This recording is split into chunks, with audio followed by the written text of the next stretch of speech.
इस बीच एक बड़ी खबर भरतपुर से मिली है। भरतपुर से इस वक्त की बड़ी खबर, लूट के इरादे से सराफा व्यापारी पर फायरिंग। दुकान बंद कर घर लौट रहा था सराफा व्यापारी, नौकर के साथ बैग लेकर घर वापस जा रहा था और बदमाशों का निशाना चूकने से राहगीर को लगी गोली। युवक के मुंह पर गोली लगने से युवक हुआ घायल। घायल को स्थानीय लोगों ने पहुंचाया अस्पताल। प्राथमिक उपचार के बाद घायल को भरतपुर रेफर किया गया। घटना की सूचना मिलते ही रूपवास पुलिस मौके पर पहुंची। आसपास लगे सीसीटीवी कैमरे खंगाल रहे पुलिस अधिकारी।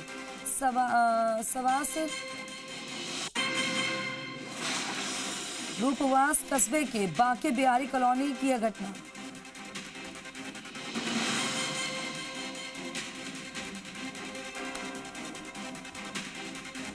आसपास लगे सीसीटीवी खंगाल रही है पुलिस अधिकारी।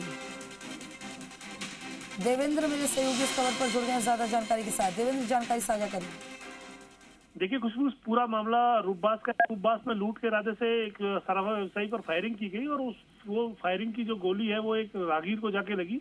और ये जो राहगीर है मनोज गोयल, इसको ये गोली लगी है, इसके घोट के पास ये गोली लगी है जिससे वो गंभीर रूप से घायल हो गया। उसे आरबी जिला अस्पताल भर्ती कराया गया।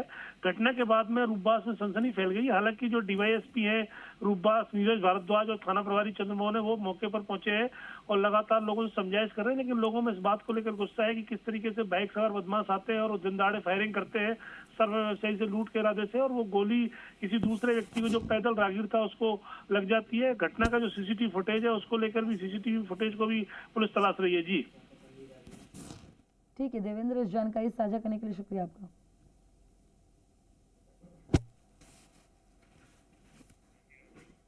ये तस्वीरें आपको दिखा रहे हैं, एक्सक्लूसिव तस्वीरें जी राजस्थान के पास। आप ये देखिए सीसीटीवी फुटेज भी सामने आया। लूट के इरादे से सराफा व्यापारी से देखिए किस तरह से यहाँ पर छीना झपटी और नौकर के साथ बैग लेकर घर वापस लौट रहा था। इस दौरान ये पूरी वारदात हुई। बदमाशों का निशाना चूकने से राहगीर को गोली लग गई। युवक के मुंह पर गोली लगने से वो गंभीर रूप से घायल हो गया। सराफा व्यापारियों समेत आमजन में इसको लेकर नाराजगी भी है और डर का माहौल भी है। किस कदर हौसले बुलंद होते जा रहे हैं बदमाशों के, इसकी बानगी देखने को मिली। नौकर के साथ बैग लेकर व्यापारी अपने घर की ओर जा रहा था जिस दौरान ये पूरी वारदात हुई। लूट के इरादे से सराफा व्यापारी पर गोली चलाई, लेकिन वो गोली किसी राहगीर को लग गई। उसके मुंह पर लगी तो वो घायल हो गया। नौकर के साथ बैग लेकर घर वापस लौट रहा था व्यापारी। बदमाशों का निशाना चूकने से राहगीर को गोली लग गई। व्यापारी बच गया। दो तस्वीरें आपकी टीवी स्क्रीन पर, पहली तस्वीर सीसीटीवी फुटेज जो वारदात हुई वो आप देख सकते हैं और ये दूसरी तस्वीर भी आप देख पा रहे हैं। क्लियर तस्वीरें हैं जब पूरी वारदात हुई। इसके बाद भीड़ जमा हो गई, मौका मुआयना किया।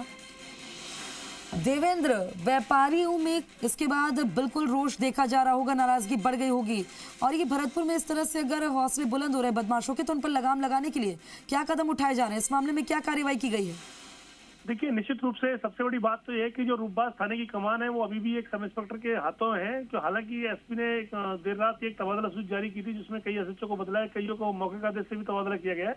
लेकिन जो रूपबास थाने की कमान है वो जो एसएचओ है वहां पर चंद्रमोहन नाम के जो सब इंस्पेक्टर है उनको दी हुई है। वहां भी क्योंकि निश्चित रूप से अगर सरकार ने गाइडलाइन जारी कर दी है कि सीआई स्तर का अधिकारी तैनात होगा तो वो तैनाती भी होनी चाहिए। और यही वजह है कि लगातार जो अपराधी है, क्योंकि इलाका है वो बॉर्डर से लगता हुआ भी है, पास के लोग भी आकर वारदात करके चले जाते हैं। पहले भी हमने देखा बयाना में इस तरह की वारदात हुई तो जो वारदात करने वाले आरोपी थे वो आगरा के थे।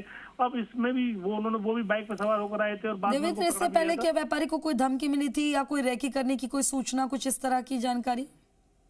देखिए इस तरह की कोई जानकारी अभी निकलकर सामने नहीं आई। पुलिस सभी पहलुओं पर जांच कर रही है। अलग से जो स्पेशल टीम है उनको भी तैनात किया गया है।